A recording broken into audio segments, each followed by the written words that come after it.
It's the finale for Season 24 of 60 Plus Racing Adventures, the incredibly unique iRacing League, where every driver is 60 years of age or over, and they show what kind of spirit, what kind of passion for racing they all still have and have carried with them all their lives. Such a great and unique league, so much camaraderie, but it's a championship to be decided tonight in the final round from Canadian Tire Motorsports Park. I'm David Haynes, I'm joined by Arjuna Kankapati. Arjuna, I love this league. I've been covering it for many seasons now, and it's such a palate cleanser from the sweaty, try-hard world of esports racing. Sometimes you need to have fun and you need a community, right? That's what this is about. Age is just a number at the end of the day. So many of these drivers have so much rich history in the world of motorsports as well. Some as fans, marshals, etc., and it's good that they get together online and get to celebrate exactly their love of the sport. There's rich history in 60 Plus Racing Adventures now at the conclusion of the 24th season. This is where we are. We picked up the start of the championship at the Indianapolis Road Course, the new one. Oh my goodness, does it look good. Silverstone Historic was high-speed, flat-out stuff.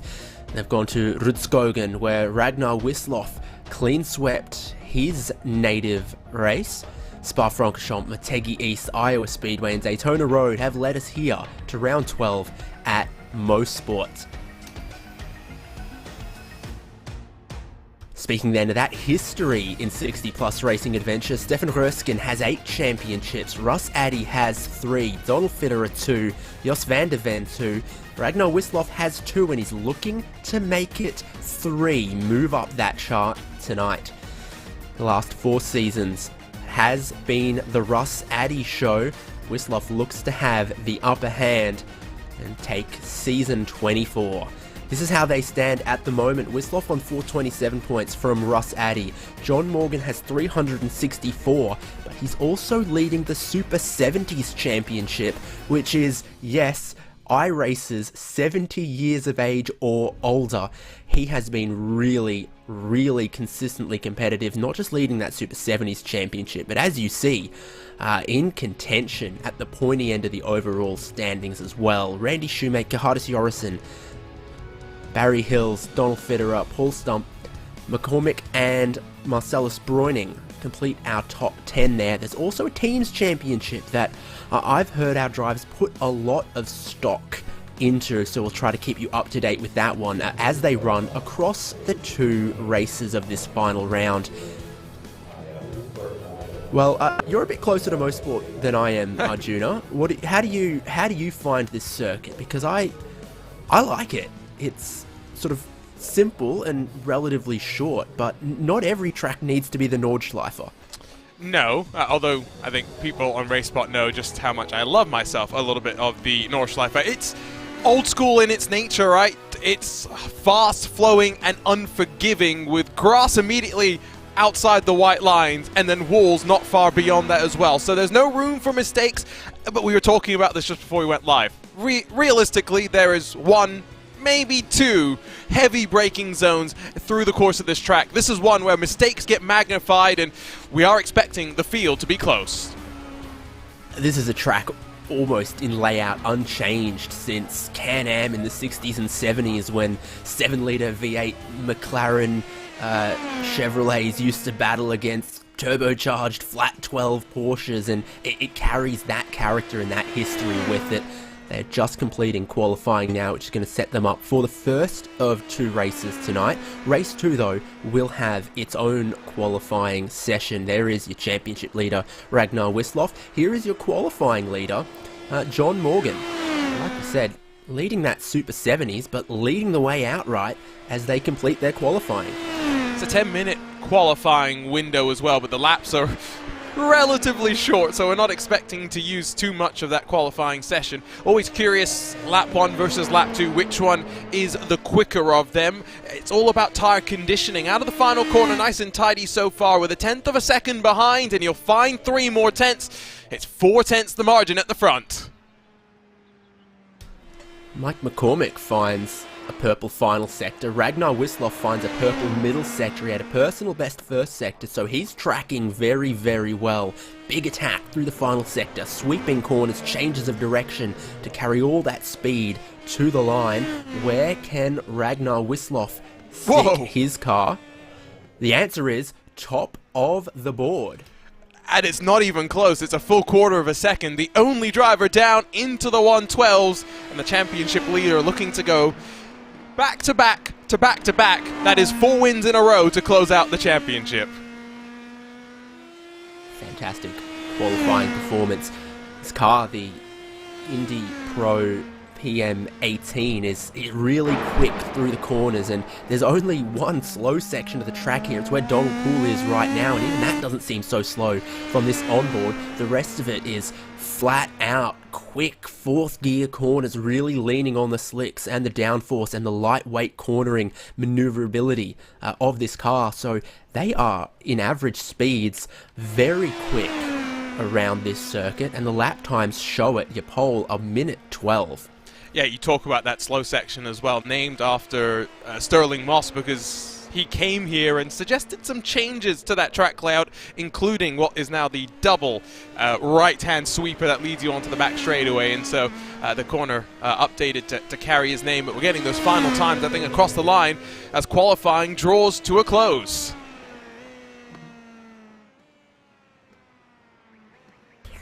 Okay, who was it that suggested the corner designer at Osserschleben be taken into the dark room and beaten? Because then the readjusted first corner should be named after them. Fair. Cleland? That commentator is a certified legend, by the way. Yeah. Peter Mackay's cousin. We could only be so lucky. Can you imagine can you imagine those two in a room together commentating on a race? It would be glorious. It would be. It would be. I'm just saying we need to see it happen. So as commonly happens, there's a lot of drivers who complete their qualifying laps and then like to treat it as an extended qualifying session, practice session. Bob Kern might be one of them. I think he's almost used up all of his laps, but he carries on trying to find and test the limits of this circuit. And when it is such a quick track, and with challenging corners like that turn 1, sort of turn 2, you enter blind over the crest, you really do need to find where the limits are to be quick in this car. That can be maybe predictable, a little lazy in slow corners, but really can get out of hand and get loose in fast, really committed corners, and that's where the time is around here. I think as well with this car in particular, right, not being the biggest and the widest, more specifically, you can fit 3, 4, maybe 5 of these machines side by side at many parts of the track. So understanding how the car behaves through the variety of lines, how it behaves in dirty air is going to be important as well. In some ways, this feels and drives a lot more like an oval than a traditional road course. Although having said that, let's think back to some of the classic finishes that we've seen in the NASCAR Truck Series here over the past decade or 2 decades or so that always seem to end in a bit of fisticuffs. There's plenty of drama at this track, that is for sure. Yeah, let's also then think about that team's championship. R&R Racing of Russ and Randy, that's Addy and Shoemake. Both qualified inside of the top 10, so they lead the way in the points championship, and they are doing very well for themselves, both in attendance as well. That is sort of key to the team's championship, is that for any given race, and however many races in the season, both drivers show up and both drivers try to score. Yeah. Call it the Sergio Perez tactic. Well, it's consistency wins championships at the end of the day, right? It is as simple as that. There are point systems that, reward winning above all else, but there's only ever one winner in motorsports, as much as we'd like everyone to get participation trophies. So being in the right place at the right times is so important, especially over what is, let's be honest, a long 12-week championship. They fly on by, yes, but the racing, even getting ready for some of these, it feels sometimes like a bit of a grind, especially when you get to the end of the year and you're ready to go off and celebrate with your family. Yeah, it's almost that time of year to celebrate. Mighty Raven is second in the team's championship at the moment, and that's Donald Fitterer and Mike McCormick. So I see McCormick there with a almost equal time of Gary Bystrom and Bruce Poole. There's a thousandth of a second in the qualifying to separate three drivers there. And Fitterer, I'm not seeing quite so pointy in qualifying. So it's looking good for R&R Racing in that team's championship. It's looking good for Ragnar Wisloff in the overall championship, and things are looking pretty peachy for John Morgan as well in Super 70s, and he's looking, as things stand at the minute, like he's going to start on the front row of the grid. Just seconds left in qualifying before we can absolutely confirm that.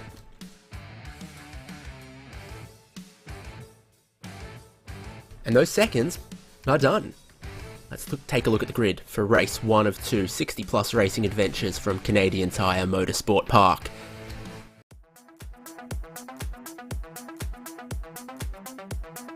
Well, there they are. The championship leader leads the way in qualifying, sharing the front row with John Morgan. They are going to get a full formation lap to lead into their rolling start. Greg Garris and Russ Addy, the second row. Donald Poole and Ulf Olsen on row number 3. This is where things are actually super tight in qualifying and should give us some great racing in sort of the middle of the pack here. From Randy Shoemake to Barry Hills to Bruce Poole to Mike McCormick, Gary Bystrom and Gardis Jorison. There's only just over a tenth of a second amongst all of that, so they were so close in qualifying and look to race similarly in a car that slipstreams pretty aggressively. Jack Turner and Marcellus Breuning on the next row.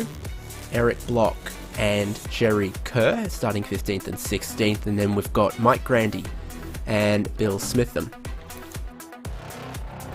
Great turnout to the final round, which is great to see. Douglas Beasley, Peter Hallstrom, Joel Martin, Eugene Clark, David Bradley and Bob Kern takes us to 24th. More drivers with qualifying times are El Setzer, Richard Coulomb, Gene Moore, JC Hay, Pierre Dione, the last driver with a qualifying time. We might yet still see Franz Josef Stum as well. Again, with the blind and quick corners here, Arjuna, and just 2 qualifying laps, it's not uncommon to see drivers just plain not get a clean lap in qualifying but still take the start of the race. Yeah, absolutely, and I think that's what we're going to see there. So 29 times, and then one driver having a lot of work to do trying to carve his way through the field. Is this the track where you can carve your way through? Potentially, but it's also, I think, a race where we saw it borne out in those qualifying times, right? It was not... There are going to be packs that form up. Yes, there is plenty of close packs, but they are going to splinter up over the course of this facility, so the further back you are, the more work, the less time you've got to do it in. The toughest thing is, where do you pass around here in a really grippy but relatively low horsepower car? I mean, obviously your back straight, the Andretti straight, you reach large speeds, you pick up a slipstream, but it doesn't lead into a big braking zone. It almost leads into a just lift out of the throttle a little bit and pitch it in kind of corner. So that makes it a difficult place to go around the outside or outbrake someone down the inside. And your other big braking zones, coming into Moss Corner there, for example, super challenging to get alongside, super bumpy, a lot of elevation change, and you're blind to the apex of that corner as well there. So very tough to pass there. And then where are you going to pass? Turn 1? I mean, that is what we are going to find out in, for example, stock cars and NASCAR that come here. Then everything is a braking zone, you know, you've got a lot of horsepower and not a lot of grip. This is kind of the other way around. Yeah, I do think lap 1's going to be important to stay out of trouble, because cold tires are going to be a factor here, and those first sector. That first sector is fast until you get down into Moss Corner. We're about to get racing. The pace car is in. Ragnar Wisloff will hold them 2 by 2 by 2 through the final corner.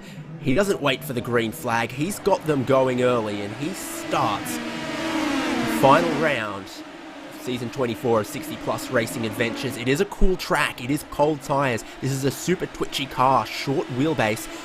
They've got to be careful on this first lap, racing wheel to wheel with limited grip, with a car that will want to get out of sorts, and they're too wide in places through turn 2. And for Gary Bystrom, he has had a monstrous incident as the rear let go and he couldn't find the grip he needed. 2 drivers go with him there as well. The rest of the grid look to have cleanly gotten through it. I believe it was Joe Martin and Peter Holstrom, the other 2 cars involved, as they dive down and then climb back up. There was a car slightly sideways as they worked up towards Moss Corner, and now spinning around is Jerry Kerr that's lost it. Kerr's going to keep it off the barriers there, but he is going to have to wait for almost the whole field to go through, and he's facing the wrong way, so he gets going the right way again. A lot of movement behind our front row. Russ Addy has jumped up into 3rd. That's important. He's 2nd in the championship. He's looking for all he can get on that.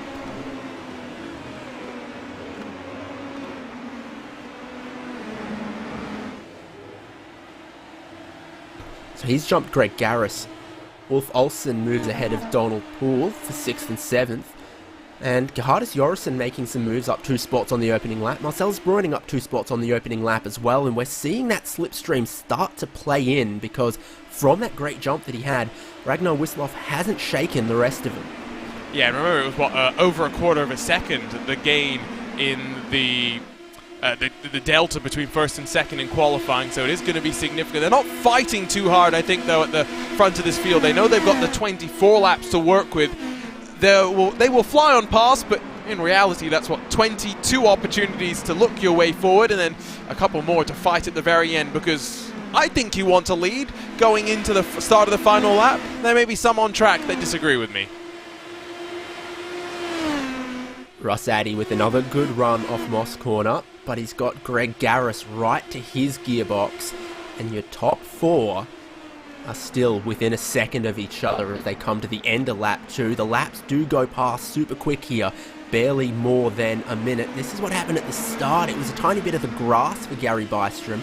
Then he has caught the wall at a very, very awkward angle. It was a big one as well. The new damage model there getting a nice workout here on the iRacing service as fastest laps begin to be... Definitely a model. It is definitely a model. Went for a bit of a pirouette. Fastest lap going to be shuffled, I think, back and forth through the field. I can guarantee you one thing. Fastest lap's not going to go to the man that leads at the front of the field. No. That slipstream on the Andretti straight, the back straight, very, very important. It's worth a lot of speed. I'm seeing Ragnar Wisloff, who's led the whole way, has a peak speed of 238. Meanwhile, 245 for Morgan, 247 for Addy, 248 for Greg Garris with the triple toe he's been picking up. So fully worth 6 miles an hour, 10 kilometers an hour the whole way down that back straight to be picking up a slipstream like this. You see how well positioned in the train he is. And that was Jerry Kerr early on, and how he came a little unstuck.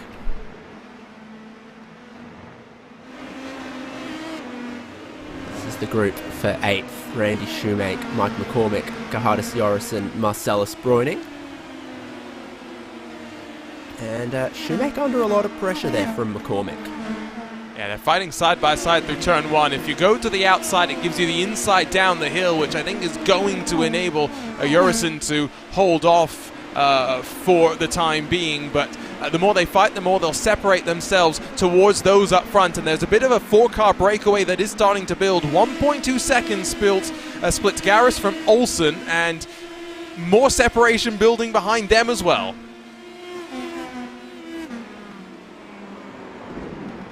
Yep, so this could be important for Teams Championship. Oh. Poole around at Moss. A very, very challenging corner. And I think he's opted to just tow out of there because it was going to be very tough to rejoin. This is up front. Russ Addy looking to make a move down the inside of John Morgan, and he's going to get it, so you can pass there. Morgan very polite and obliging. Starting to catch just a tiny bit of traffic as well. It is one of the quickest road racing laps of the season here. It's a frenetic lap in so many ways as well, because like you said, heavy braking zones, there aren't many, but even the likes of 1, 2, and 3, if you're on the brakes, it's so minimal at times, and so it feels somewhat like pod racing, even in these Indy Pro 2000s. I've raced around here in Indy cars before. That is like going at the speed of light, but when you can slow it down a little bit more, it doesn't make it any easier. It means the racing can get even closer, and we've already seen, for example, a couple of moments down the hill with Jerry Kerr, for example, when you get that close and you make a small mistake, because it's a bumpy surface here on the track that really will throw you around, it can make your life difficult. Traffic, not going to make it difficult though. Theoretically, this year, LMP1's successor Le Mans hypercars are eligible to race here. So wrap your noggin around that one. Well, leaders try to wrap their noggin around the traffic, and they're just a little hot into the braking zones. The replay of Donald Poole, the rear stepped out on him, and it slid him out wide and into the nasty stuff. This is side by side. Broining. These cars are a short wheelbase, super twitchy, and you're seeing them slide at times like that.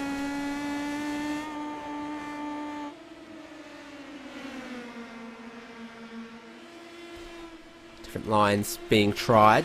You can get away with that with the downforce that you've got.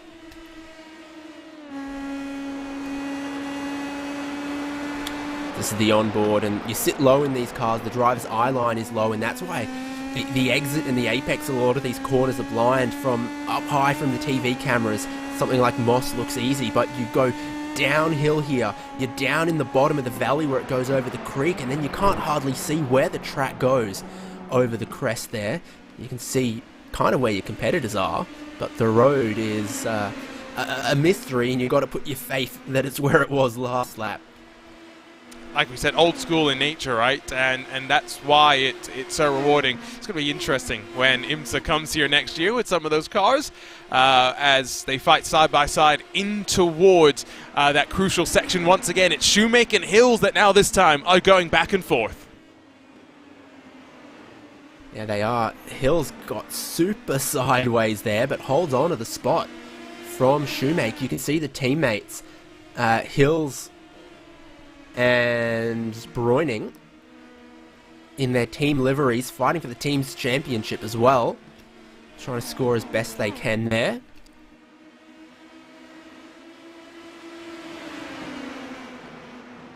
Great pack racing at this circuit. High average speeds, just like we had at Silverstone on the old sort of 80s, 90s style historic Grand Prix layout.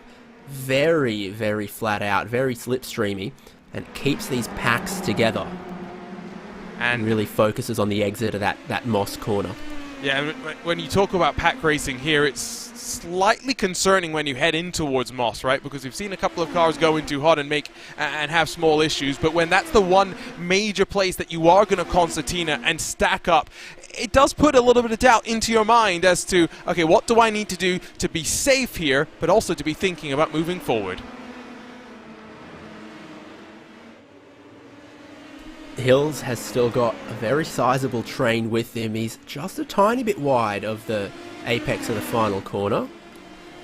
Taking a look, that's one of the hazards of Moss Corner. You can't see that exit curb, you can't see that dirt until you're already committed to the corner, braking as late as you dare, and sometimes you misjudge it. You catch a little bit of it, and that sends you wide into catching all of it. It's like opening a packet of chocolates, to be honest. Great view from up above, and you can see just how stacked up behind sixth it is. Not much fighting at the front of the field, and you've got Ulf Olsen, who's in some no man's land, still technically within the draft of the front four, but very much trying to make sure he doesn't lose touch of them. And it's stacked up behind Barry Hills, and it's a choo-choo train heading down this long back straightaway. Sure is. Every driver follows the driver in front of them, who follows the driver in front of them, and it makes a conga line of cars down the back straight. Hills looks to defend the inside, interestingly. They've gone side by side through here many times before, but this time Hills just clean drives around the outside of him and almost driving clean off the road. Went Hardis Jorison, I think that is. I think it was Broining in the pink number 61 that almost had that little issue, and just overcommitting, and maybe dirty air playing its factor as well. I feel like Broining used to be in a blue and white car, but I could be misremembering. Things are close up front, with Russ Addy pressuring Ragnar Wisloff. First and second in the championship. In fact, first, second and third in the championship run. First, second and third on the road right now. It's fitting, right? You get to the end of 12 weeks, and even though you factored in a couple of the drop rounds over the course of the championship, they still run at the pointy end of the field. And you were telling me before we went live all about the myth, the man, the myth, the legend that is Ragnar Wisloff, who very much could be have many more championships added to his name if he didn't want to be spending so much time out on the water. And, well, here comes Russ Addy to try and take away the lead from the number 30. Yeah, when Ragnar Wisloff shows up, he's a force to be reckoned with, but sometimes that weather is too good, the wind and the waves call, and, you know, we love sim racing, but on the balance of everything, I'd take the yacht. I would too. But he is a very, very sharp steerer, a captain, a helmsman, and he's so composed under this pressure as well so far. We're now lap 10. He's led every lap, but never by more than about half a second. There is always someone else in his slipstream, in his mirrors, and he's just driven within himself, placed the car well, and que sera from there.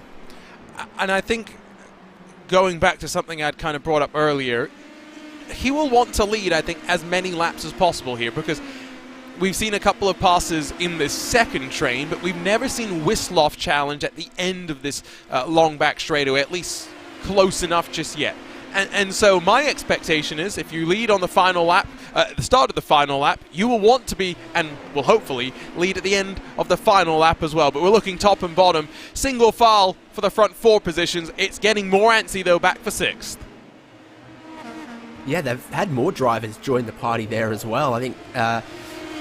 Okay, I didn't start the sentence meaning to say this, but Eric Block has joined, so it's a block party, and Mike Grandy has closed up as well, and the way they're going, I think Jack Turner and Douglas Beasley could almost catch it as well, so it's half your field, right in the, you know, meat and potatoes of it.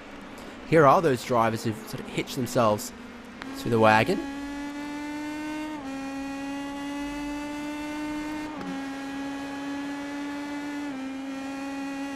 On board, you see the shift lights, you see the speed down into second here, but it will be almost to the top of 6th, almost banging the rev limiter sometimes. If with a good slipstream at Silverstone, the limiter bashing was pretty extreme, but here you go, Addy challenging for the lead, looks to go round the outside at the end of the back straight. We've seen that work. Barry Hills pulled it off, but Russ Addy can't quite. Look at the aggression, the guts, the will. If you try and go around the outside at the end of the back straightaway, it becomes the inside, but then reconverts to the outside. So you've got to make sure you get it done. And, well, Ragnar Wisloff was content to try and fight alongside. And what this has done is it's brought Olsen right back, or rather Garris into the thick of things, who was starting to drop off. You will note, though, it is Olsen that is now almost out of drafting range and struggling lap on lap to keep up with those in front. Couldn't fit another car between first and second. Addy almost looked like he got in too hot there, but he will just try to set up the exit, get clean traction in second gear. That becomes tougher as the race goes on longer. Track temperature not heating up too much, but the tyres can get overworked. Traffic jam on the exit of Moss with the teammates. Cormac and Bruining too wide in a place that you don't normally see it.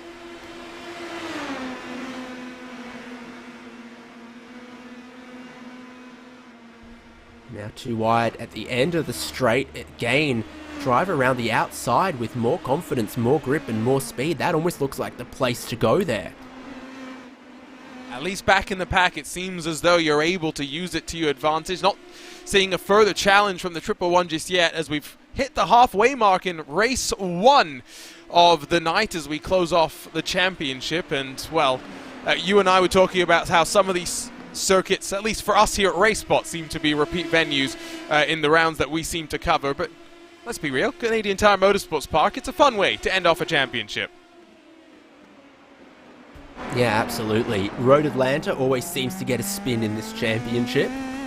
Watkins Glen as well. Canadian Tire Motorsports Park is turning it on, and a very welcome change, I would say. Things up front, I think Wisloff's back in control, but cannot afford a misstep. Olsen trying so hard to pick up a slipstream from Garris in this 4th and 5th, but he's just tantalisingly short on that one. Don't adjust your TV set, you're not seeing double here. Just go side by side, Barry Hills and Bruce Poole, side by side Mike Grandy and Gerhardus Jorrison in 9th, 10th, 11th and 12th. And the choo-choo train is splintered up as well. You can see Shoemake, McCormick and Broining have all made a run for the hills, if you will. And then you got Barry Hills back in 9th spot with Poole, Grandy and Jorrison behind. Eric Block, by the way, has come down on towards the pit lane. 30 cars took to the start. We're down to just 24 of them, though, running on the lead lap.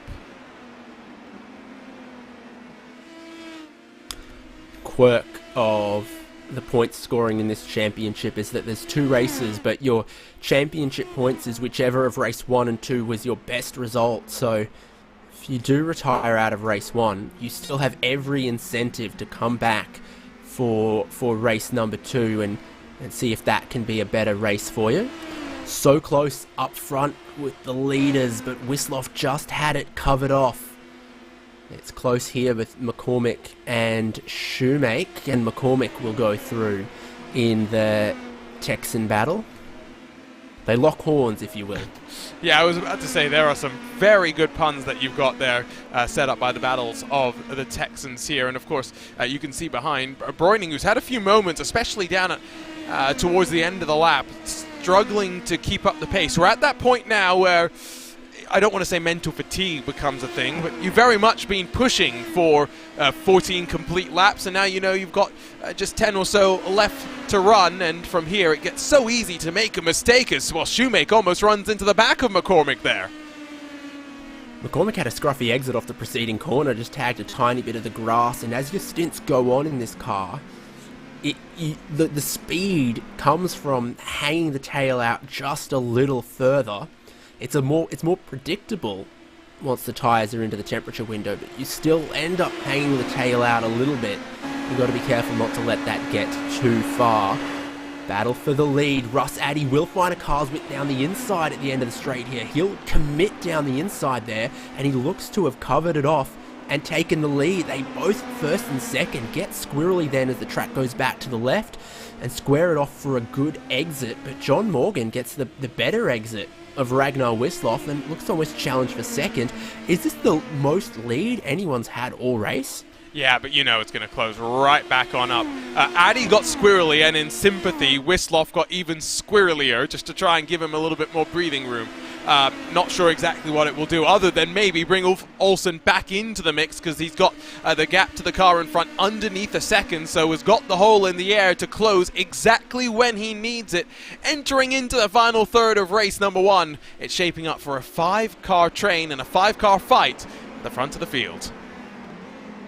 Yeah, if Olsen can just get a good run off of Moss there, he will be right with this leading group, and it almost looks 5 cars equally spaced from this view now. It starts to just all close up along the straight. You come over that sort of final little crest, and that's where the peak speeds tend to happen, over 250 k's an hour in these cars, as they then pitch in.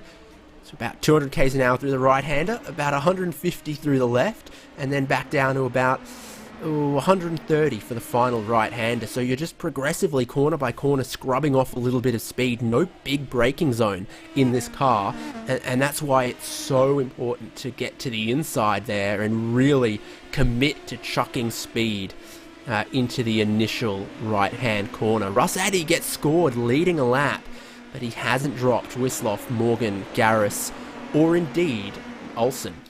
Morgan's the one that's looking the most hungry, though, at the front of the field. He had a look to the inside on Wisloff into turn number 1. It's a little too far behind to shape up there, even though the camera angle gave us a slightly different glimpse at it. They've stacked up again behind Barry Hills, by the way, and it's now a 4-car fight for what is now 9th position as they navigate their way past a little bit of the lap traffic and down the hill.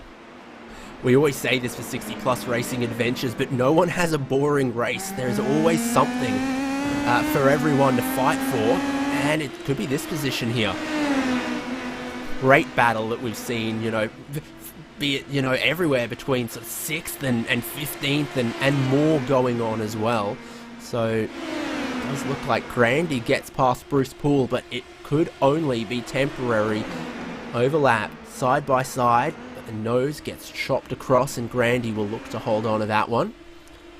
Ragnar Wisloff sets the fastest lap of the race just now. That's the pace that he's got. He gets a clean lap with the slipstream, and it's the fastest lap of the race on lap 17.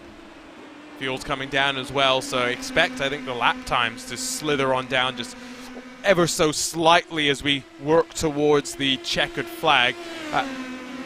Has opened up slightly between the 5 cars, but they are still within, I would say, a draft train, so even though the front 3 are the closest to one another, Garris is giving the helping hand to Olsen to maybe leapfrog him back up in towards this fight at the very front of the field. And I think that's the best part, right, that you say. Similar to how it works in iRacing, where the iRating system gives everyone a fun race. That's what we're having here, and it's a pass for the lead. It's easy as pie. Wisloff takes back the point. Yeah, Addy went to the right-hand side of the road, tried to cover off the inside, but Wisloff just plain drove round the outside of him, takes the lead back. Last lap was personal best lap times for all of our top 3. I think Wisloff might have gone quicker on that one. He does, and he goes and lifts the bar one more time. It's a 1 minute 12.6, which I feel like might be a tenth or so quicker than his qualifying pole time. They are flying along right now, and the slipstream certainly helps when you get that leapfrog on a lap like that. Turn 3, and he's maybe a little wide off the exit. Addy will know that he could strike back on this one. So do you want to be first, second, or third coming to the final lap and coming out of this corner? I still think you want to be in the lead, but you want a great exit and you want to be able to cover off the inside because, of course, how did Russ Addy get to the lead? By jinking his way and forcing his way down the inside. I don't know exactly how it will play out, but I think we're in for a fascinating 5 or 6 laps to close this one out. I want to be second, and I want to be 0.3 of a second back. Addy was half a second back off of Moss Corner that time and didn't look close enough to challenge, so just got to be really close through Moss Corner, get that good drive off the corner, and I think the slipstream can do the rest of the work for you. Well, I think it can get you in a position to be really brave through the final complex and challenge for it, but it might not be enough to just plain sail around the outside. They start lap 20, and it's just your whole championship condensed into the final race almost. Wisloff from Addy from Morgan, giving us a taste of what the whole championship looked like.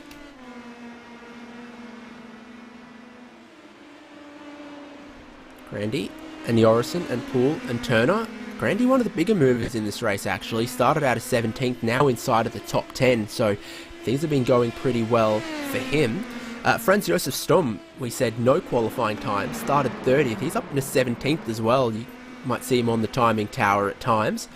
So he did get out, has raced, has picked up a whole handful of positions from that.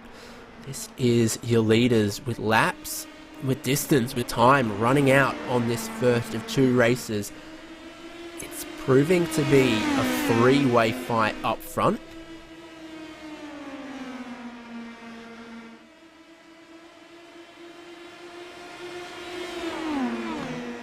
This is Addy right back in the striking zone as well. 2/10 back, not half a second back, but right in make Wisloff worried position, right in have the slipstream draw you level on the Andretti straight this time.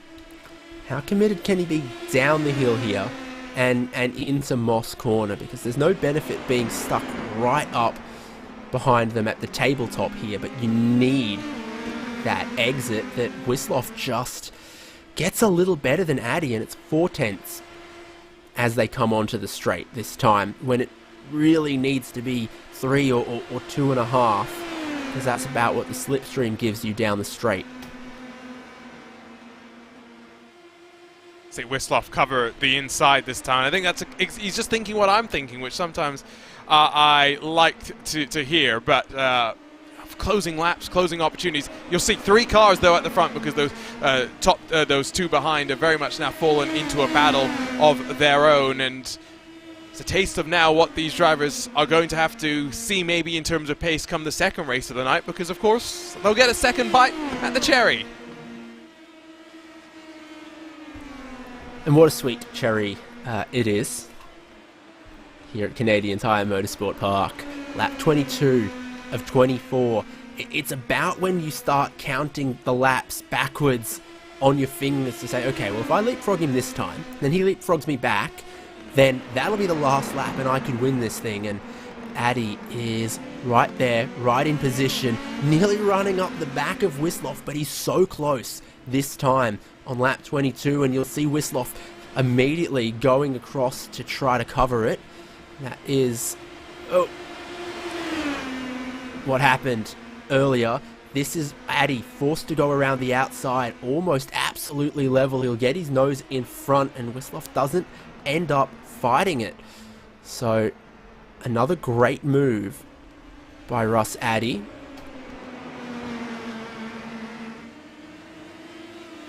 By no means permanent though. Wisloff will be thinking, alright, my turn to pull off that same move. John Morgan has not let up on them, has been in lockstep with the lead all race as well.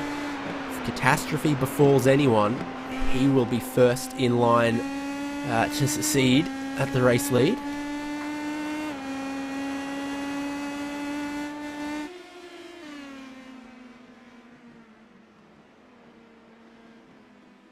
Moss corner again, strong point for Wisloff.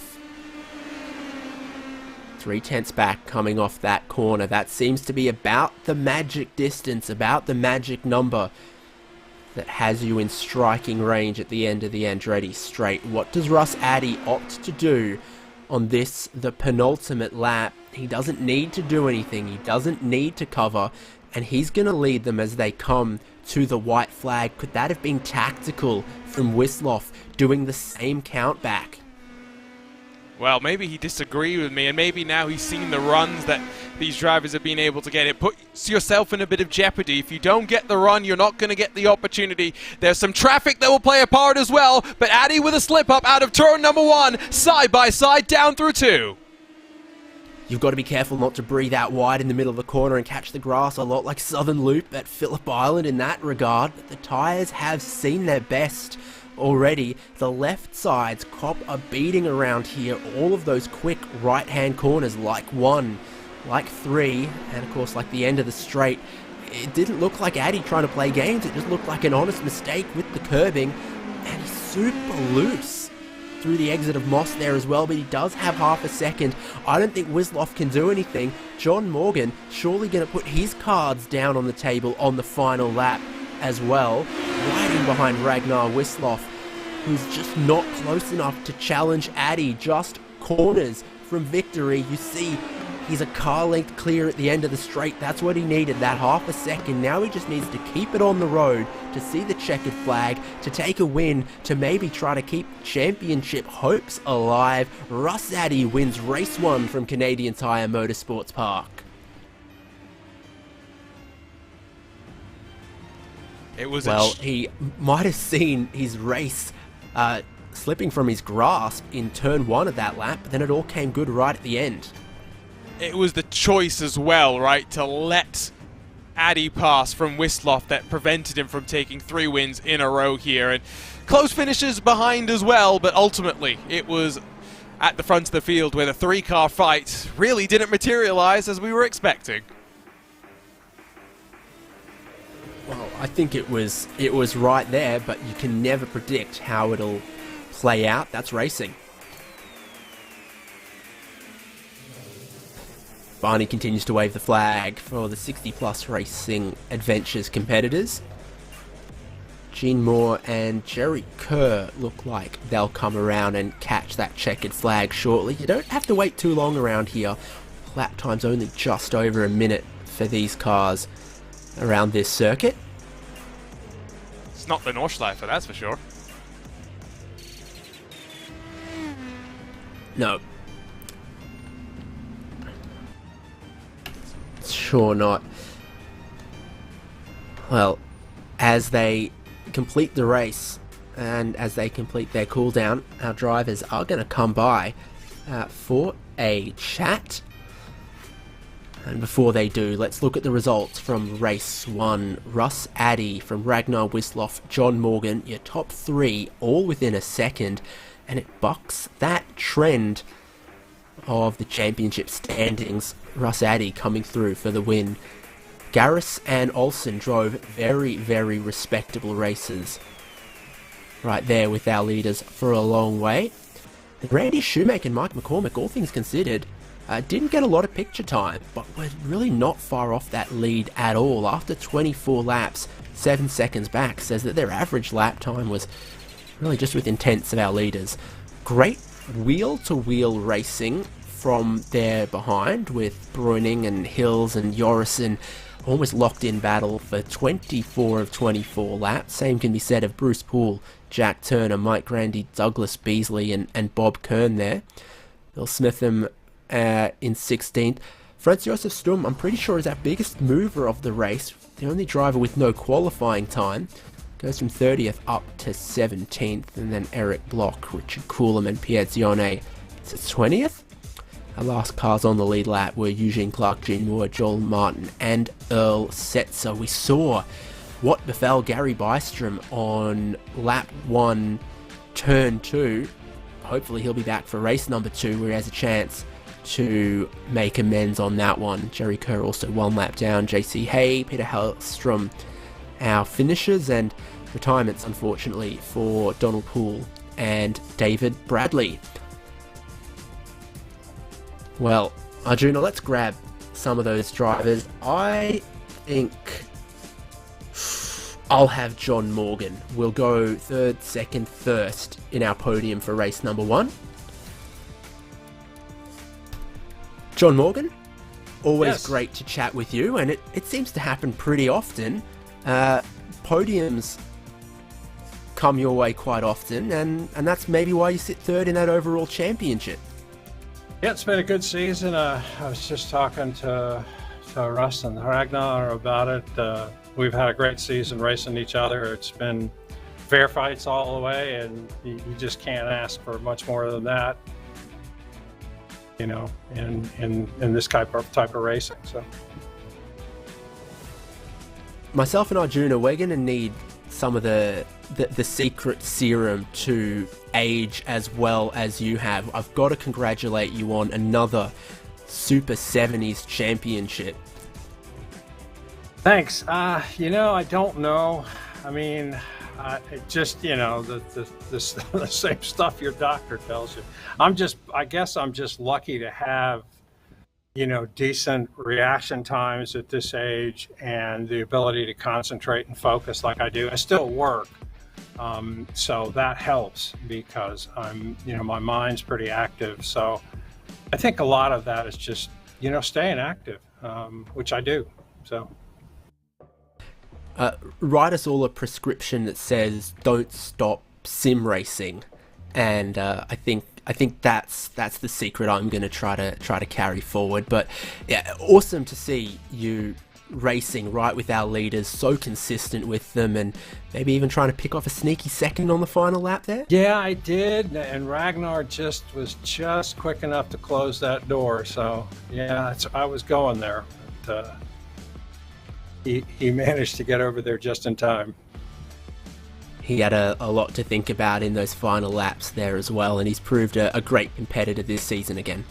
He certainly has. A great champion, and Russ too. Like I said, I've raced all season pretty close with these guys, and they're both gentlemen, and I think that's why we have so much fun. We respect each other, we give each other room, and I think it makes for good racing.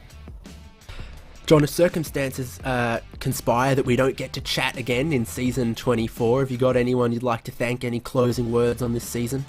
Well, yeah, it's as usual, Joel and Robert for keeping up our web page, our posts on the forum, and just all the guys who come out. I mean, we had 30 guys out there today, and it's just a tribute to everybody that we continue to have these kinds of grids, which really makes it a lot of fun. So just a thanks to all the guys that participate in this league. Fantastic. Congrats on your championship, and here's to season 25. Thank you, sir. There we go. Awesome race from John Morgan, Arjuna, and I think a well-deserved championship from him as well. That's kind of how we've seen him drive all season long, is go with the leaders, don't take too many risks, and just bag great results like that. Again, it goes back to that point on consistency, right? Staying out of trouble, right place, right time, and it's what's given John Morgan another 70-plus championship. Ragnar Wisloff came home in second in that one. Arjuna, I'll let you chat with the captain. Well, Ragnar, after a great season, I have to ask about the choice to maybe not fight that hard coming to the penultimate lap, because he then didn't get the chance to fight on the final lap for the victory. Yeah. Well, I don't know. It was. There's no point in, it's the last races of the season. There's a time to fight, and there's a time to be a bit more careful, I think. So I decided, let's not take 3 guys out. That's not going to work. In your mind, though, do you want to be second coming to the start of the final lap? Because this was something we were kind of discussing. Given how much of a tow you can get down the back straightaway, it seems like you're kind of at the mercy if you're the leader. Yeah, well, it's tricky because you have to set up the exit out of the Moss corner just right, and it's so easy to follow the car in front too closely, and then you get too close before the second right-hander, and then you have to brake a little bit too much, and then he gains maybe a tenth or two, and that makes it enough that it's sketchy to get by. So it's a long straight, but it's not that easy. It's almost as if the guy in front has to either make a mistake or lift a little bit in order to make sure that you both get through the next section. So I made a little mistake when Russ got by me, and I think that was his chance. And then he made a little mistake, so I got by again. But that's the way it is around this track. So let's talk a little bit about the rest of the season, how it's gone, because of course we only caught a couple of rounds in that first side of the championship, but of course round 7, Rudskogen, almost a completely perfect weekend for you there. You must have loved being out there on one of iRacing's newest. Yes, and it's my home track, so I made sure that I had plenty of practice. I wanted to make a good show at almost my home track. So that was interesting. I think maybe that track is not ideal for this car, but it was great fun to drive there. I've been there a couple of times in other cars, and it's good to compare that to a single-seater open wheeler like this. One more race still to go. What are you looking forward to? Of course, you still got to qualify toward the front, so you still got plenty of work to do out there on the track. I'm going to try to keep my nose clean and not make any trouble for anybody else either. So, we need to finish that last race with flying colors and make a good show. I think it must have been good television, though. We were running so close. It must have been a good show. It was a good show, both up at the front and also in the mid-pack as well. There was plenty of fighting. Well, one more race still left on the cars, 24 more laps, and then Ragnar, you will be crowned a champion. Let's see how the second race goes. Thanks for joining us here on RaceSpotTV. Thank you, Arjuna. Always great to chat with some of the drivers, and David, I think we still got the chance to chat with one more before we get ready to go for the final race of the season. Yeah, okay. Yeah, absolutely. Our Race 1 winner joins us. Russ, another win in a RaceSpotTV broadcasted round. You do need to send me that email address for the invoice. I tell you, every time I do well when you televise, it's something about it. I think maybe it goes the other way around. I think it's the motivation that lifts you to do great things, to fight for that win, which you did so well today. Well, thank you. Yeah, this season was great. I mean, between John, Ragnar, and myself, we've battled many, many times, and this is just the culmination of the whole season, really, the three of us. Unfortunately, I didn't win. I won the race, not the season. So Ragnar got that. How about the team's championship, though? I think you've still got a great chance there. I think Randy and I have that, or at least we're close to it. Gives you something to fight for. End the season 24 with some strength, because season 25, I'm betting big things on you. We'll see. We need to get a third sport so Ragnar has something else to do besides skiing and boating. We need a sport so he takes a couple more seasons off, because he is tough. You've got to get him for Christmas. What are you going to get him? A set of curling stones? Yeah, that's a good idea. That's a great idea. But at least, I mean, we do endurance racing with Ragnar, so he's a teammate of mine. If you're going to get beat by somebody, you might as well be a guy you like to race with. Yeah, much worse. You put on a great show in that final race there. Can you get maybe a little bit closer, a little more wheel to wheel, just to round the season out for us? Oh, I think we were close enough wheel to wheel. I'll try to double the race and win another one, but we'll see. They tend to be more fast guys up here after they've warmed up a little. I was thinking, watching some of this race 1, as we think about heading into race number 2, that it actually very much resembles that Silverstone Historic Grand Prix round that we had. It's really high average speed, not a lot of big braking zones around here. Oh, it's very difficult to pass, and if you get the hairpin down at the end of Mosport, it's almost impossible to get by somebody. You have to have a little bit of cooperation. Well, with all that we've learned in race number 1, go well in race number 2. See if you can't bring the broom out and clean sweep. And if we, for whatever reason, don't get to chat again, congratulations once again on a great season, on what looks like the team's championship, and on that win. Yeah, thanks so much, and it's always a pleasure to have you guys televise for us. It's fun. Fantastic. Lock and load. See you again in race number 2. Arjuna, that's just half of tonight's racing from Mosport. Yeah, still another 24 laps, and based on what we've seen, it's going to be another draft party, and it's going to be about staying out of trouble, right place, right time, and, well, seeing who will come out on top to close out season 24. Take a break here on RaceSpotTV. When we come back, like Arjuna said, qualifying and the race, the final round, the final action of season 24 of 60 Plus Racing Adventures is coming up.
It's the last day of school for the year. It's the very last race of season 24 of 60 plus racing adventures, and it all plays out here at Canadian Tire Motorsports Park. But before they can go racing, we've got to set the grid, and that's what qualifying is for. David Haynes here with Arjuna Kankapati, who's also on the cameras, on the controls, on the replays, all of that good stuff, and our production here on RaceSpotTV. Drivers are just starting their first of 2 flying laps in qualifying, and that's where we are at the very bottom of round 12. Last hole on the course, if you will.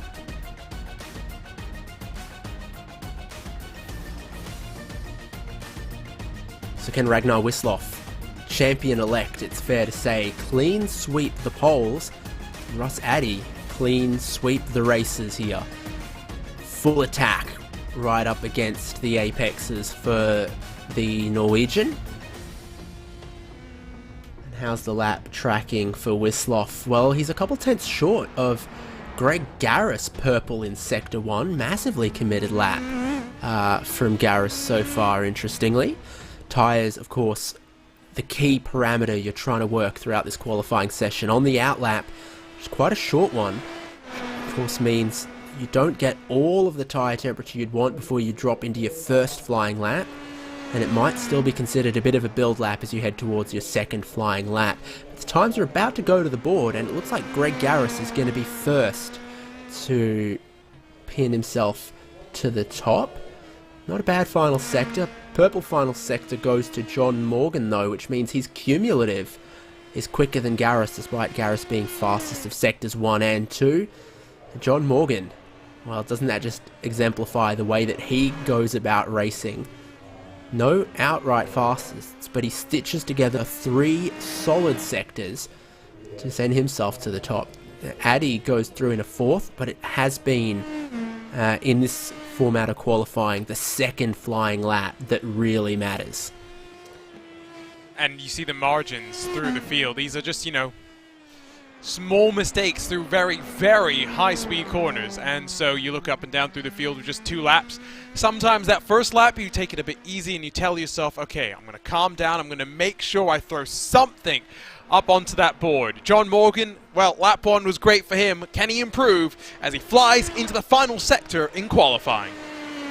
Well, he's still got the purple first sector. He's gone personal best in the middle, so it's all about these final 3 corners, stringing together the speed to the line. It looks good for Morgan so far as he goes purple in the final sector, extends his grip on pole position. Wisloff, what's in his pocket? He crosses the line. And the answer is it's only good enough for second. 71 thousandths of a second. Keep John Morgan on the pole for the moment. Russ Addy will go to 5th place. So it's looking good for Morgan so far. Who can take it away from him? Not many, if any. Bystrom with 3rd, looking very good in this qualifying. Jorrison sits 15th at the moment, but personal best 1st, 2nd and 3rd sectors will combine to improve his time. From 1.3 to just 0.2 seconds off the pole. It is even closer, even more competitive in this second qualifying session of the round. Yeah, you have to go all the way back to 8th position to find a margin that is made up of more than 100th or 1,000th of a second. The field very much closely filtered out now. Only a handful of cars still with opportunities to improve. McCormick, one of them. He runs in 10th position. The other major one, I think, to see is Joe Martin, who runs 17th for the time being. But other than that, we have 5 cars who don't seem to be attempting times in qualifying. Will McCormick improve? We'll find out. Yeah, personal best sectors, he jumps up into 5th. Solid improvement, and it just wedges another car, another driver into that space that you didn't think you could fit anymore within half a second of the pole. So close. Razor thin margins there. Here's Pierre Dionnet. No time yet for him. His first flying lap doesn't look like it went to plan. The second flying lap could be his redemption. 25th at the moment if he didn't set a qualifying time, and he'll jump up to 23rd with that effort. That's almost everyone who's out on track. Randy Shoemaker's done all of his laps, and he is one of those drivers who wants every lap he can squeeze in, using it as extended practice. But it means John Morgan is going to end the season with a bang. The Super 70s champion takes a super pole. Wisloff can't clean sweep the poles. Great qualifying from Gary Bystrom. Remember, his race 1 really came unstuck within the first 15 seconds, so a second row start for him might be a second chance. And you have to go all the way back to 7th to find Ross Addy, who was part of the trio that battled until the end of the race. I think we're in for a rather interesting one with 4 tenths splitting 8 cars, about 6 tenths splitting the top 10, and then a bit more separation further back. And we did see it there were moments and points of the race, David, where the field broke up bit by bit to leave just the front 3. It's all about positioning, being in the right place at the right time, because if you're Ross Addy and you don't make your way forward on this start, you may very well lose touch of the breakaway. Yeah, that seemed so important. Once the lead group gets away, it's so hard to make that time back up. If you find yourself 5 seconds away from the lead, you are really going to struggle to catch that pack. You just don't want to let the leaders get out of your sight. Interesting to see, Franz Josef Sturm has got himself a qualifying position and a qualifying time for this second race. He was our biggest mover of race number 1. Now he starts a little higher up the order. Can he climb yet higher? Quite a few more cars with no lap times in this portion of qualifying, so maybe trying a bit more than they were in the first race of tonight's action. But when it comes to this track, we mentioned it earlier, right, David? Old school in nature, no runoffs, unforgiving, and so that's why often you do expect to see this sort of a situation. But we did see most of the cars getting to the end of race number 1. I don't think we're expecting anything too different here for race number 2. It's all the same parameters, it's all the same race length, race 1 and a race 2, so race 1 gives you a really solid form guide in that regard. It sets up the storyline of who can do better in race 2 than they were able to in race 1, and John Morgan can do better in qualifying.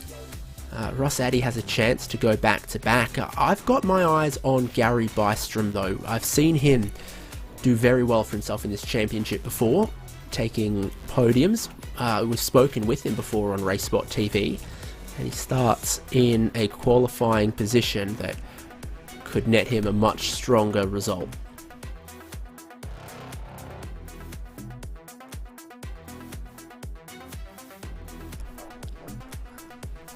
Quick laps of Canadian Tire Motorsport Park. Let all of our drivers get their qualifying in, front loaded in the session, and we twiddle our thumbs for half a minute till they take to that grid for that formation lap. The good other side of that coin is that it's a pretty quick formation lap. Yes, it is, but you mentioned this in the first race. Limited time to get those tires up to temperature at what is a rather slow formation lap, even though it is a short formation lap. So, got to be careful on lap number 1. We saw drama in race number 1 and the start. Says pace car speed at 97 kilometers an hour. So, it doesn't feel that quick, but it's not so bad. They're going to grid up now. Let's look at that grid. Final race of the season. Season 24 of 60 Plus Racing Adventures, and John Morgan has the pole position. Ragnar Wisloff on the front row with him will start around the outside. Gary Bystrom and Greg Garris are row number 2. McCormick and Yorison the row behind. Ross Addy, the race winner from race 1, will start out of 7th for race 2, with Randy Shoemake, Bruce Poole, Barry Hills, Ulf Olsen and Mike Grande the top half or so of the field. Carries on with teammates, Richard Coulomb and Joel Martin, sharing the road. Eric Block, Douglas Beasley, Earl Setzer, and Eugene Clark takes us through to 18. Still tiny gaps, car to car to car, as we look through the grid. Bill Smitham and Peter Hallstrom. There, Franz Josef Stum has a qualifying time for 21st. David Bradley, Pierre Zione, and Bob Kern. That doesn't look a massively representative time for him, but it sets him 24th on the grid, ahead of the drivers without one, Jack Turner, Jerry Kerr, Gene Moore, and JC Hay. The field rolls away at 97 kilometers an hour on the formation lap, and I wonder what goes through John Morgan's mind at this point. A couple things to consider. One, he doesn't seem like someone who really wants to fight too hard in the opening half of races, but he might have to, starting on the pole. And that leads into, how does he choose to start this race? Wisloff waited till after the final corner to put the hammer down. It's funny because I thought, Ragnar's were about picking hammers up and who could and couldn't. But anyway, yeah, he waited a little late for the jump. Morgan might go earlier. I don't know exactly when you want to go. I think for Wisloff, what he was doing is just trying to bait everyone into false starting and then just trying to get the jump on the field. Worked nicely for him. It was tidy at the front. It wasn't until he got back to about, 15th or 20th that we started to see the side-by-side moments have a bit of issues. And so I don't think there's a real danger as to how the race itself gets started, because turn 1 is going to be flat to the floor. It's down the hill in through 2 and then on the brakes into 3, where I think there's a little bit more uncertainty. Track conditions also identical to race number 1. That means it's 20 in the air, 23 on the track, and hardly a wisp of a breeze out there. So it will be a while before drivers can be really comfortable pushing. You get just a little bit of slip and it gets out of control early on in these races, so we see. Looks like Olsen in 11th, working pretty hard on some tyre temperature down the back straight. See how that goes for him. Final sector of the lap, pace car about to bid us adieu. John Morgan, how do you want to start this one? And he takes it pretty late as well, but that is a good start from pole position for John Morgan into the first lap of the final race, season 24.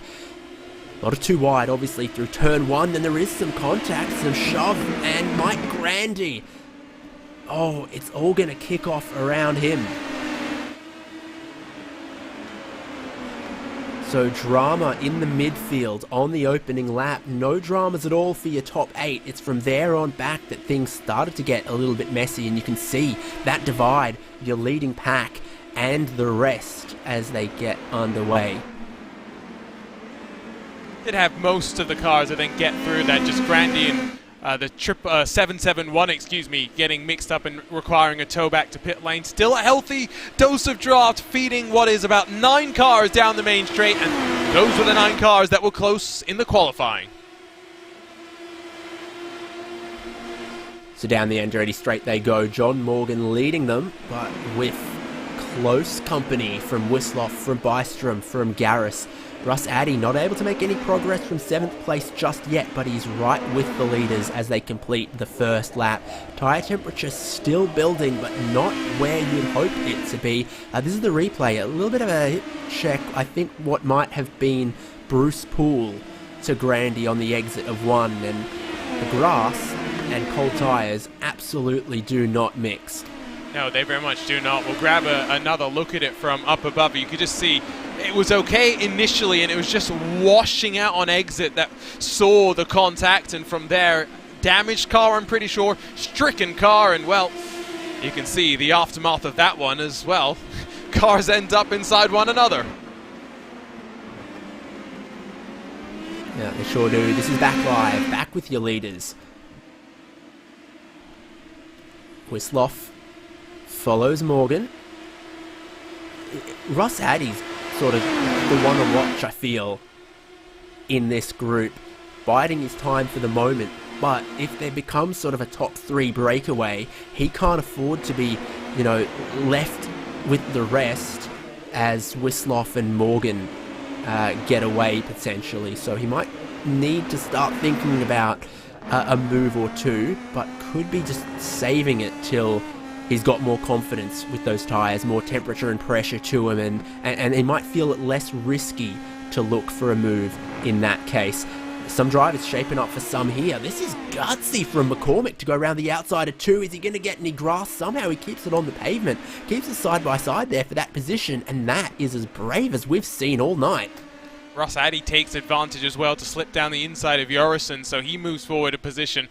So a couple of cars starting to take the initiative, but they have to be careful. Already, just with that one move, McCormack lost about 6/10 to the cars in front. Of course, it will concertina back up as they exit back onto that long Andretti straight, but if you don't get the move done, if you fight side by side for longer than you want, you very much will risk yourself dropping out of contention. A nicely executed set of moves as we work to complete lap number 3.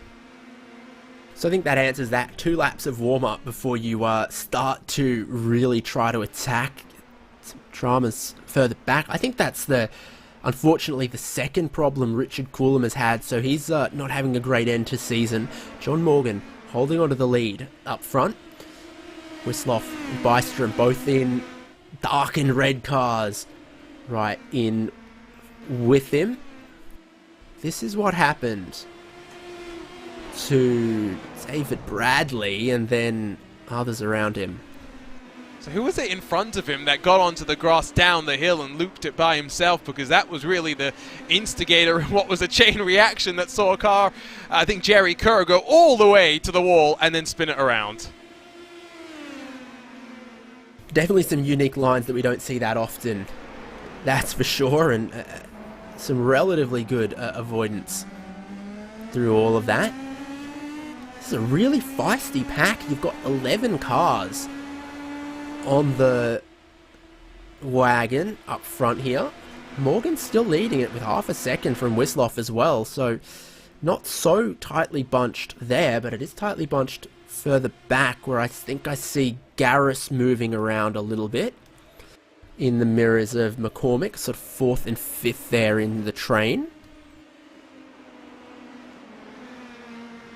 The race 1 winner Ross Addy not in position to be able to look to snatch any more, and I think I saw Morgan just dip the tyres in the grass out the final corner, and he loses a couple tenths to that. Immediately has Wisloff right with him, taking a different line, a tighter one through turn 2. Some drivers sort of double apex that, some keep it super snug. And do you remember what happened on the final lap right as well, which we saw the car sliding and slipping its way rather around just because of the amount of tire wear that we'd seen out of the car. So the more you slide it here, the more you'll pay the price once we get to the end of the race, and it is definitely something that these drivers will be thinking about, even though by no means are we talking about tire wear like we are in some maybe higher powered cars. Slipstream does what it does best, kicks off some action here. Garris looks to go around the outside of McCormick. Wisloff feels the need to defend from Bystrom, but then it's all status quo as they go single file into the final complex of corners. I really like this because, as we talked about in race 1, you got to shed a tiny bit of speed for the first corner, then a little more again, and then a little more again. It sort of knocks it back in stages, sort of maybe one downshift each corner. JC Hay has come undone though from inside of our top 10. What's happened to the Ohioan? Quite a few things. Well, this is what happened to JC Hay, but it was actually because Eric Block had lost it in front of him, and so let's pick up what happened to him. This is up out of turns 2 and 3 as you start off the lap, just 2 tires into the grass, and well, Eric Block goes around, and as we ride on board with JC Hay in the bright blue machine, you'll see puff of smoke, but you don't get time to react. Yeah, JC Hay goes for a trip around the block, but doesn't come home safe. No, not trying that one again. It's close up front, though, as it always is in this style of racing and at this track. Who's got its best opportunity to try to make a pass into the final corner. Addy's trying on Garris. How brave around the outside can Addy be? He almost runs it out of room there. Randy Shoemake does. Is he going to avoid the wall? He can't. He's into the tyres for Randy. Well, we saw how close you can get with the 111. We saw that you can go over the line in the form of Randy Shoemake in the number 3, and it's so easy to do. We saw so many come close to it before, and you just see once he had the tyres on the grass, there really wasn't much he could do. Locked it down, but say goodbye to that left front suspension. He adds one more tyre to the bundle, unfortunately, and he knows immediately, he can see it, that that's going to need the tow hook, and sad end, I guess, for Randy Shoemake there. And so lucky for Russ Addy that he didn't meet the same fate. I think he saw his life flash before his eyes in that way, as he sort of around the outside starts to drift closer to that grass that, you know, if you put a quarter of a tyre on it, you lose that grip, you go out wide, then you got your whole tyre on it, then you got all your tyres on it, and you might not be able to stop or get it turned before the wall comes up to meet you. So he wanted to commit around the outside, maybe couldn't quite. And as you've got the field stacked up like this, you know, draft train on draft train on draft train, it becomes difficult to pass because the guy in front of you also has the slipstream. It sort of equalizes it, makes it tough to make the moves. So your top 3 still run as they qualified, but it's changed from behind where McCormick's made up a spot, Addy's made up a spot, Hills and Olsen have spots because of the misfortune of others like Randy Shoemake. I think I've got Bystrom as my most aggressive driver in the pack at the moment. No one's being too aggressive right now, which I think is what you want. Still a long way to go, not even a third through this. Most commonly shaping up for moves. Right. I will say we just saw a look, by the way, at Douglas Beasley going around up here into turn 5 at Moss Quarter. Front stump took advantage. He's now almost plus 10 positions up into 12th, albeit 3 seconds adrift of Joe Martin in front. So he does have some work to do if he wants to close. But there is plenty of action up and down through the pack as we check in just inside of the top 20. Yeah, pack racing is what's getting delivered. Beasley, Clark, Dionne, Smitham, Kern and Setzer. Some of the drivers that were without a qualifying time are now in this group.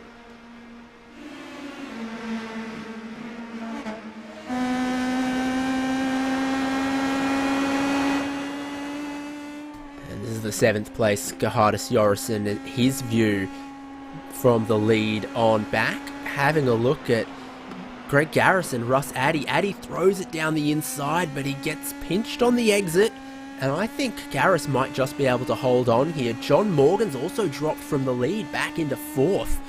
What has happened for Morgan? He's kept the car on the road now. He's kept it in one piece, but obviously he's had a bit of a bobble if he's dropped those spots in a hurry. Well, straight to the RaceSpotTV replay machine, and it's down out of turn 2, just picks up some grass, and that momentum slows, and at that point I think the only thing he could do was filter back into line and settle the nerves and settle the heart rate down, because boy, a change of underwear required in the 177. Yeah, and he got just sort of passed tidily around the outside of 3. Drivers on the outside line carrying a lot of speed. It was a gain, with Garris and Addy, where around the outside Garris just plain carried more speed, could get to the throttle earlier as well. In the long corners around the outside, it seems to work out very well. This puts Wisloff to the lead, Bystrom into 2nd. Has John Morgan found his rhythm again yet?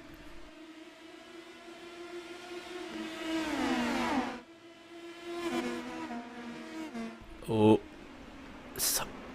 Garris is looking down the inside almost into Moss. Not a conventional passing opportunity in many cars at all, lest these. But it's Morgan who looks the strongest with the drive off of Moss Corner, trying to get one of those spots back. He's side by side right now with Mike McCormick. It's all about who gets the draft off 1st and 2nd, and it's Morgan who does as he sticks to the right. So one position returned to Morgan as he goes up into third. Nicely done, and just one by one he'll pick his way forward. And I think crucially now as well, he'll get a sense of understanding of what he can do working forward, because I think Ragnar kind of alluded to this when we talked to him after race 1, in that he wanted to be behind coming to the final corners of the race to try and use the draft. Morgan had plenty of opportunity to understand how to make that work, but didn't force the issue in the first race. I get the sense that's not going to be the case over the next Addy looks 12 for the or dive so down the alive. inside at 3 again, and this time he almost just runs Garrus out of room. The two got very close to touching. There was still plenty of space out there though, but that gets Addy up a spot. One of those corners we haven't seen much passing, but Addy's making it an overtaking opportunity, and I think, you know, second time worked out very tidily for him. Got to be bold to get the moves done as well, and he's not forced the issues, right? He's bided his time, he's seen those spots come and he's taken them, and I think that's the sign of someone as well who drives with confidence. And because this is a league series and a community, right, David, all of these drivers are very familiar with one another, and it goes to the racecraft as well. They understand what the various other drivers are going to do, and in some ways it makes things more difficult because everyone is more aware of one another. But you get this intimate understanding on the track that you don't get in the regular iRacing official races.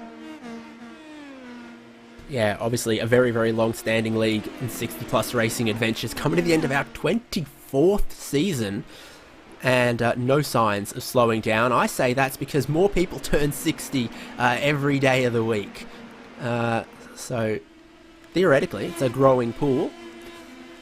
Russ Addy had another one of his creative looks, and there's a bit of a bottleneck, logger jam here. Mike McCormick gets back through into third. Russ Addy gets up into fourth. John Morgan on the back foot once again. Still a great lead pack here of 9 cars. No reprieve, no break for anyone. Looking forward, looking backward, looking left, looking right. And over hill and dale as well. Here comes Garrus. He's got the overlap down the inside. Morgan's very committed around the outside, and we know immediately into the next left. He can't wash out and close the door, so it's too wide through the 3 corners till eventually Garrus is out on top. Got to be careful if you're Addy and you are Morgan, because the more you fight, the more risk you have of losing that train in front, and Wislaw and Bystrom have been very, very civilized with one another, and McCormick has latched right onto the back of them. And you can just see visually over the course of a lap how much the gap has grown, not just between McCormick and Addy, but then further back to Garrus, a full second on either side of the 111. Yeah, he almost forms the bridge between the groups at the moment. He knows what's at stake because he's immediately closed up almost all of it. Russ Addy with the leaders. This is Piazione, and he has to follow a tight line through the final corner. Rear steps out on him, and the pit wall is very close there, and that is what does the damage to him. Wislaw on a defensive line here, but Bystrom can't get around. Keeps McCormick in play, keeps Addy in play, and I think for the rest of that group, led by Greg Garrus, that's what they want to see as well, because that is just over a second, and they need it down underneath that gap to stay with the front of the field. We are past the halfway mark of this race as well, so I think you're at the point where drivers have been calm for long enough, and now they will start to ratchet up the intensity lap after lap after lap. And you see the traffic in front. Traffic's been courteous over the course of the evening so far. I don't think that's going to change, but may it give a little bit of draft to the right person at the right time to take advantage. Great shot from up above through Moss as McCormick almost runs at the back of Bystrom. Slowest part of the track, concertina effect in full effect. Some drivers are far more cautious through there than others, so what can Addy do about it? Time to strike. If he pulls out of the slipstream, then he's completely adrift. cut adrift in the draft, and he knows that the grass gets so close and he can't go around the outside there. Morgan battling with Garris. This is the kind of battling that will leave them high and dry from the top 4. Morgan thinks he's the one to lead. 1.6 that deficit, so truly out of drafting range now, and it's just because they've been going back and forth and illustrating just how important it is at a track like this to not stumble over one another in that same way. All 4 cars in this breakaway at the front have gained at least 1 position. 5th, 6th and 7th have all slid backwards. It is those that have been either keeping themselves out of trouble, making the right moves at the right time, that have worked forward. Remember, John Morgan's done really nothing wrong other than make 1 mistake and put 2 wheels off the track. He's suddenly back in 5th and trying to close up. Almost a centipede as they came through Moss. Front wing to rear wing to front wing to rear wing contact. And Addy's looking for another way to pass. Traffic coming up for the leaders. Addy around the outside, he's so committed to it. He squeezes back at the second apex, and he wants this. He wants it fiercely. There's almost contact. One of the lapped cars pulls out of the way. Addy can't make the move stick, and all of a sudden, here's Morgan, here's Garris, here's Yorison. I think there was contact, by the way. Just the trajectory of McCormick's car where it shot off to the right indicates there was maybe slight contact. They got away with it, but like you say, the gaggle has caught on up. Traffic playing no factor there. One car getting down to pit road, another one saying, get me out of here as soon as feasibly possible. Bystrom starting to shape up more and more. I'm not sure if this is looking for an opportunity or actually doing the wise thing here, which is popping out of the draft and losing the hole in the air so that you don't close up so much as you enter into the corners. 9 cars underneath 4 seconds for the lead in the final race of the season. Wisloff off the conventional racing line to just keep to the very extreme right-hand side of the circuit. Bystrom looking to get around him. McCormick still needs to cover off Russ Addy, lest he be taken. John Morgan's back in with a fighting chance, but it's drama off the final corner. McCormick loses the grip. Russ Addy tries to get down the inside, almost gets squeezed in the direction towards the pit wall, so robust defense from McCormick right now. It was proactive, not reactive from what I saw from McCormick, which is, of course, the important distinction when it comes to blocking like that. But McCormick knows that I think if he lets one past, it will be a floodgate. At the very least, I'd expect Morgan to fire it past as well. Garris does seem to be struggling more and more, and McCormack maybe saw the look from Addy to try and go one way, tried to be over defensive and cover it off, and all it's really done is check them up even more. Here comes the pole position winner back into the fight.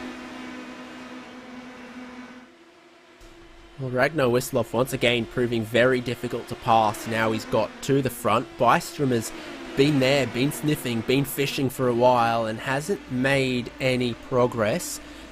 Cormick doing all he can to hold on to a podium. And this shows the myriad of different lines drivers will try to take. Some lines carry a lot of speed on the way in. Sometimes you're kind of setting up for that perfect line through the final corner, 2 corners ahead of time. So a bit of a slip up there from Bystrom out of the final corner. Still had enough of a gap to McCormick to not really be an issue, but the line thing is, the conversation around lines here centers around something which is very oval racing, right? Which is dirty air, right? Even in these cars, there is a healthy dose of dirty air. Whatever you can do to put a little bit of cleaner air onto the nose of the car, get a little bit more turn, have less understeer, less wear on the tires, it all adds up. And it's a very different sort of a racing to perhaps what you might see at a Laguna Seca, for example, which is tight and twisty and about the same length with the same number of corners, but a totally different racetrack, David. Yes, indeed. So, almost looking like a top 5 at the moment. And what a top 5 it is. I I sense Addy maybe looking to make that turn 3 move again, because he hasn't been able in several attempts to get by at the end of the Andretti straight.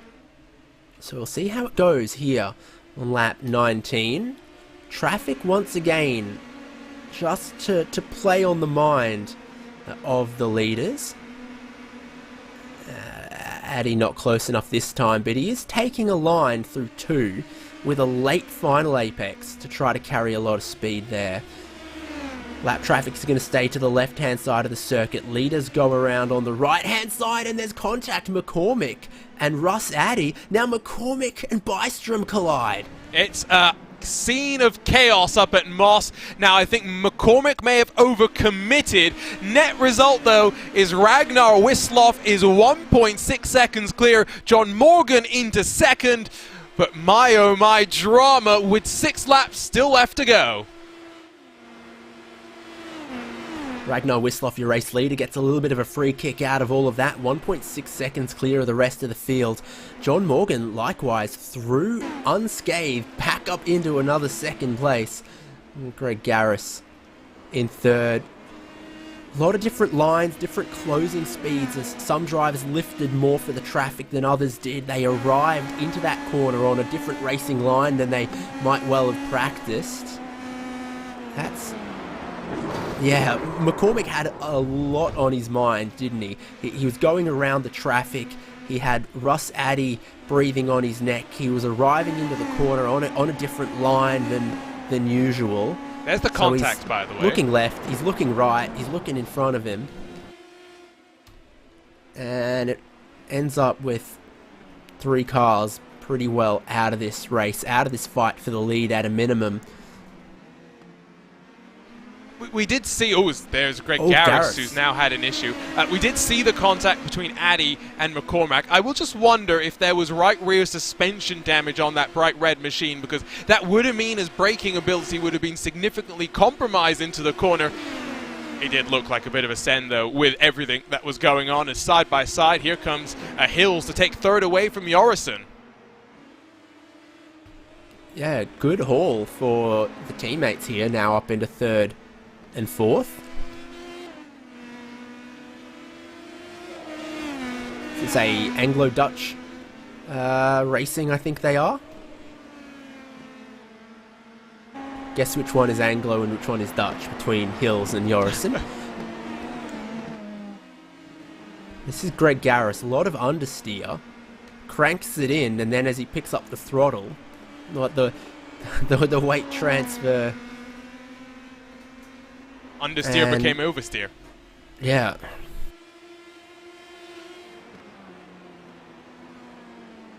Four laps to go, by the way, and it's 1.7 at the front of the field, growing. So I do think that we can sign the season off by giving our champion yet another win to add to the agenda. Morgan will grab second, but one moment of madness has very much petered off. I think, David, what we were expecting to be a absolute blockbuster, fireworks-filled finish to season 24 of the 60-plus Racing Adventures Pro Mazda Championship. Well, there were 9 cars that were absolutely in it with a chance a couple of laps ago, and you store that many fireworks in one place, you take a big risk, I think, and fortunately, that's where just a little mistake becomes multiple cars involved and tangled. The Anglo-Dutch Racing guys, by the way, look like they might jump into second in the team's championship if they bring this one home, because they were only 7 points behind Mighty Raven. And have we seen Donald Fitterer? Not today. No, not today. So he's not going to improve his haul. McCormick isn't going to win this race. So if this raises the average finish for Jorrison and Hills, they're not going to take the overall outright team's championship away from Russ Addy and Randy Shoemake. They might drop themselves into second. They are flying in formation once again, and which teammate is going to get the podium? I'll tell you what, Jorrison has more points going into this one, so Hills in the podium would be the best result if they could engineer it. Team orders is what you're suggesting here with 2 laps to go as we watch Garris Barry, and Gerhardus is faster than you. Garris and Poole battle for 6th and 7th spots. Again, a healthy dose of attrition in race number 2 of the evening here, David. 28 took to the green. We're only going to see 22 of whom will actually take the checkered flag as Ross Addy gets in front of Franz Stum, who's been able to grab double-digit positions gains. He's up into 10th, 11 spots gained on the day. But yeah, this one very much so. A much more physical and slippery affair compared to the first 24 laps of the night. Well, the opposite side of the coin to the point scoring is, sure, if you have a poor race 1, you can wipe the slate clean in race 2. But if you had a great race 1 and finished, 3rd, if you're 4th in race 2, you got nothing to lose. So that kind of plays into sort of some of the attrition, the retirements, and maybe how much aggression the drivers are willing to show. Ragnar Wisloff out the final corner, and the white flag is waiting for him to start lap 24 of 24 and bring this season home. The racing is going to go all the way to the checkered flag, you feel, as Garris loose cops a tap and goes nose first into the wall. They were everywhere all over the track battling in that fight.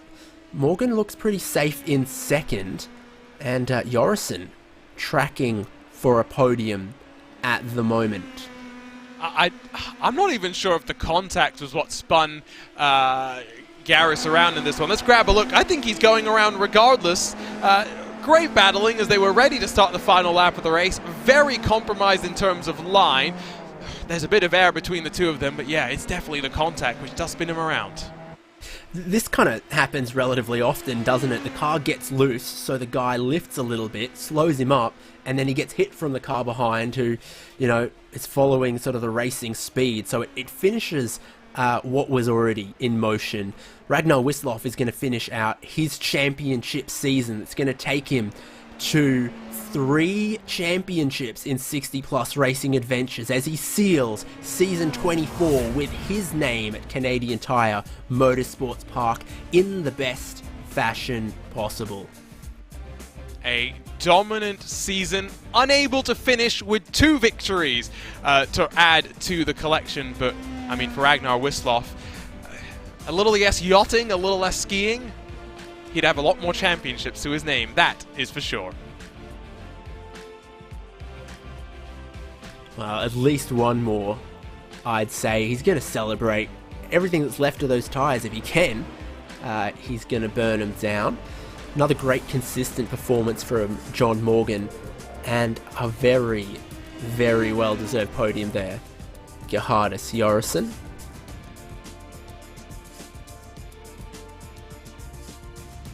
Rest of our drivers crossing the start-finish line. The last cars are going to be Gene Moore and Peter Holstrom. Hey, biggest mover once again, I think, goes to Franz Josef Sturm, because he's ended up in 9th after all of that. They've all finished. Let's have a look at our results for the final race. Season 24 is completed with a win for the champion, Ragnar Wisloff. John Morgan, Gerhardus Jorrison completing that podium ahead of Barry Hills and Ulf Olsen, in a great result for Anglo-Dutch racing team. Bruce Poole, Russ Addy, Joel Martin, Franz Josef Sturm and Douglas Beasley completing a rather unpredictable top 10. Other side of that goes Bill Smitham, 8 positions gained. Bob Kern, 12 gained. And then we've got Eugene Clark, Earl Setzer, Jack Turner, Peter Holstrom, Greg Garris, David Bradley, Pierre Dione, JC Hay. And some cars well delayed but taking the checkered flag were Jerry Kerr, Gary Bystrom, Mike McCormick, Mike Grandy, Gene Moore, Randy Shoemake and Eric Block. Richard Coulomb was a very early retirement in this one. Well, let's have a second chat with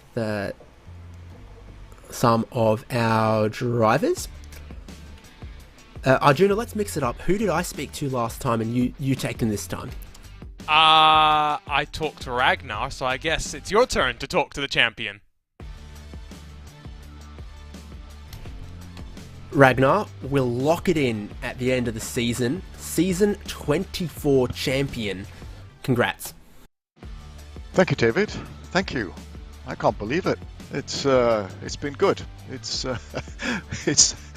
unbelievable, actually. Yes. And thoroughly well deserved, and I'm sure that's precisely how you would have wanted to have stamped it and ended the season. Yeah, it was good. It was an intense race, and as I said, you know, it's important to keep your nose clean and stay out of trouble. There were a couple of lapped cars where we had a bit of a misunderstanding, I think, and that was a bit close. But other than that, it went well. Well, we don't need to retread every path that we covered after race one. A performance that typifies your season, and our congratulations to you once again. Thank you. And before you leave me, I'm sure you want to talk to the others. Let me say a big thank you, big shout out to Joel, to Wally, to Mark and Bob, and the others who organized this league. It's such a luxury to be able to just show up and enjoy ourselves, and that's because of all the hard work that they do. So that's much appreciated. The other thing is, if there's someone watching who would like to join us in this very good and well-behaved league, please come and race with us. Yeah, very, very well said. You don't get to 24 seasons without doing something right. And Arjuna, you're with our Super 70s champion. Yeah, we'll have a chat with John Morgan once more. John, I want to ask about the pole position, but then that one mistake that dropped you back into the thick of the action, just pushing a little bit too hard down the hill out of turn 2.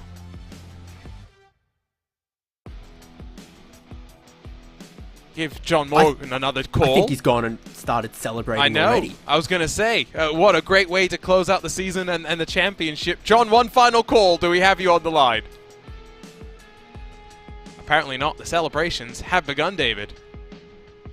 And well-deserved ones as well. Just not only a back-to-back Super 70s champion, but, I mean, in contention right to the end for the overall championship, bagging heaps of podiums. Probably one of the most consistent and reliable drivers, John Morgan. I aspire to have his temperament and talent in 45 or so years' time. Season 24, that's it.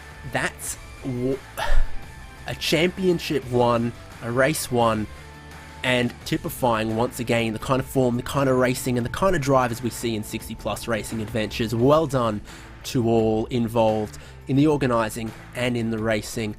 If we're back for season 25, you'll see it here on RaceSpotTV, and if you are of the vintage, you can find them on the iRacing forum in the private league and hosted section. Great community, great people. That's us. David Haynes, Arjuna Kankapati, RaceSpotTV. Thanks for joining us.